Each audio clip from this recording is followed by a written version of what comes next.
Hello കൂട്ടുകാരെ, ഇന്ന് നമ്മൾ കേൾക്കാൻ പോകുന്നത് ഒരാനയുടെയും തയ്യൽക്കാരന്റെയും കഥയാണ്.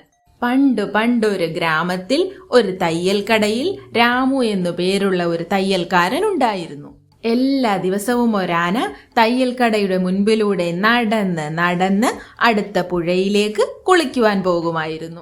ആനയെ വളരെയധികം ഇഷ്ടമുള്ള തയ്യൽക്കാരൻ എല്ലാ ദിവസവും അവന് പഴം കൊടുക്കുമായിരുന്നു. പഴം വാങ്ങി തലകുലുക്കി അവൻ വളരെ സന്തോഷത്തോടുകൂടി നദിയിലേക്ക് കുളിക്കുവാൻ പോകും.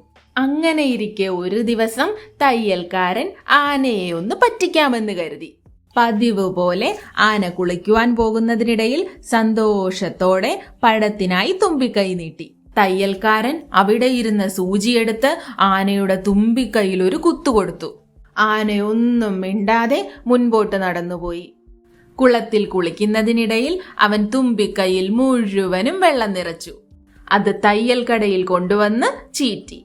തയ്യൽക്കാരന്റെ കട മുഴുവനും നനഞ്ഞു. അയാൾക്ക് തന്റെ തെറ്റ് മനസ്സിലായി. പിന്നീട് അയാളും ആനയും കൂട്ടുകാരായി മാറി. ദിവസവും അയാൾ ആനയ്ക്ക് പഴം കൊടുക്കുന്നത് പതിവാക്കി.